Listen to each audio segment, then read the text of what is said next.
win the debate against a Muslim to prove to him that the Quran justifies killing innocent people, your argument to a Muslim would be, shut the F up, you ...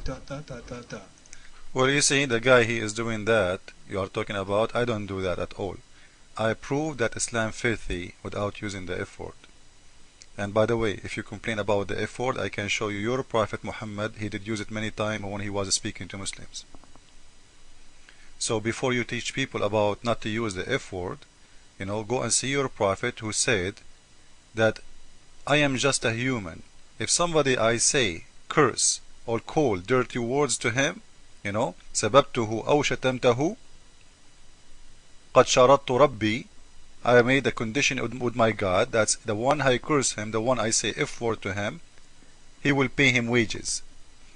So according to your Prophet, he said the F word to a Muslim, the Muslim will get wages.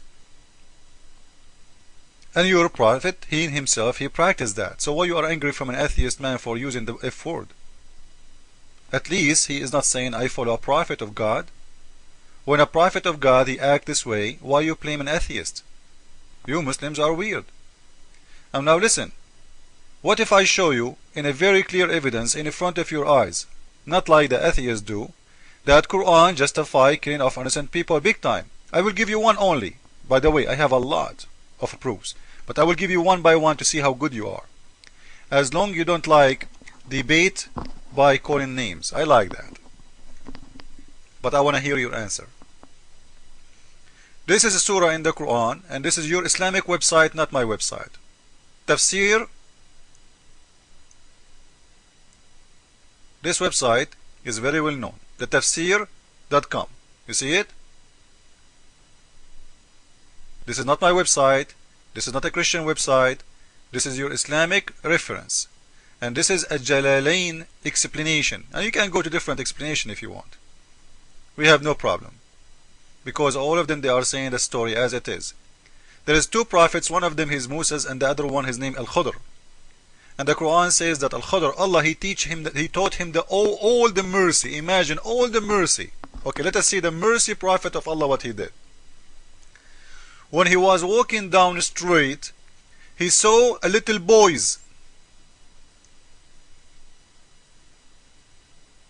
Boys playing. He picked one of them, of those boys, and he slew him.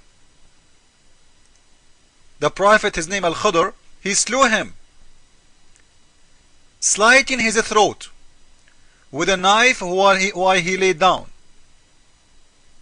or by tearing his head off. You see, imagine the mercy of Allah. He's a little boy, was playing with boys. The prophet, he saw him, he cut his throat, and then he took his head off. You see, maybe he want to play a basketball, we don't know. Let us see what the story.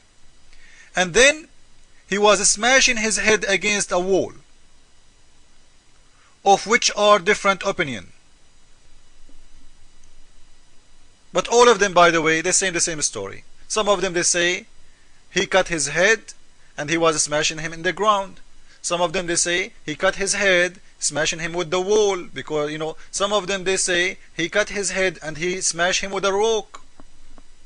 In any way, he was smashing the head by hitting the head either by a wall or by the ground or by a rock. Now, what he did too, if you go to Ibn Kathir or Al-Qurtubi or Al-Tabari, this is, I'm reading an explanation now. If you read in Arabic, you will see he was taking meat from his body, and specifically from his neck and his shoulder. And when the other prophet, he asked him, Moses, why you are doing that? He said, well, you will see.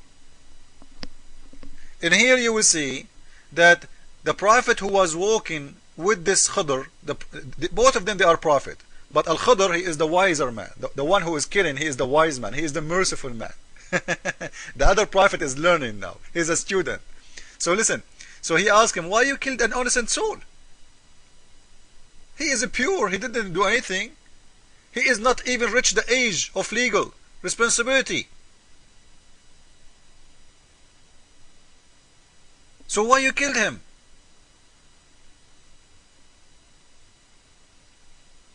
Do you know what he said? He said, I killed him because this kid, when he grow up, he will leave Islam. He will leave Islam. This is the continuation of the story. We did read it from verse 74 all the way to verse number 80 to know why he killed him, because the other guy he don't know yet. He was questioning him, why you killed an innocent boy? Look what he said. And as for the boy, he's a boy. Do you see it? He is a boy. His parents were a believer. They are Muslims. And we afraid lest he should overwhelm them with insolence and disbelief. Wow. So this kid, he will dishonor his family, the Muslim family, because he will not be a good believer. He will not be a believer. So he killed him, and he smashed his head, and he tortured him, and he was cutting his, his meat from his shoulder, from his body. And because of that, because he will not be a believer, we have to dispose them. We have, and he lived longer than he should. He don't deserve it. So you are telling atheists that in Islam there is no killing for innocent people. This is a kid, a little boy. And this is your website. And this is your book. And this is your Quran. And this is your prophet explaining the verses. Have you ever heard about something ugly like this? The boy even, he is a Muslim. He is from a Muslim family. He is a believer. He will leave Islam in the future when we grow up. Let us cut her the throat. Ta-da-da-da. But remember, Islam is peace. And by the way, Quran is for every time, which means this story will teach Muslim what to do today. Remember, if somebody told you that Quran is made for 1400 years ago, this is not true, because Muslims, you can ask any Muslim, they will say this is a Quran, this is a law for every time. So in the year 2007, if a Muslim, he heard or he felt or he been told by his God, Allah, let us say he go to bed and he saw a dream, a vision from his God, saying to him, your son, he will leave Islam today or tomorrow or next week or next year or after 20 years, you have to cut the throat. This is the mercy of Islam, and this is how great is Allah. So I want to see Mr. Liquid Sky, if you can answer. And by the way, I invite you to debate me in my chat room to see if you can make it really. And you will see that you will be in this ability to prove me wrong. Accept my challenge.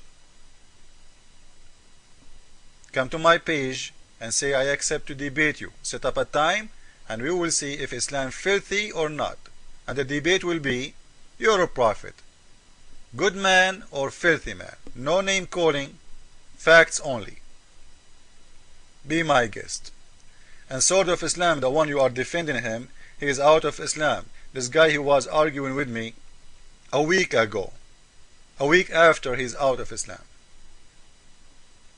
Let me see, you might be next. And then you will shave your beard. Huh? Try me once, never again.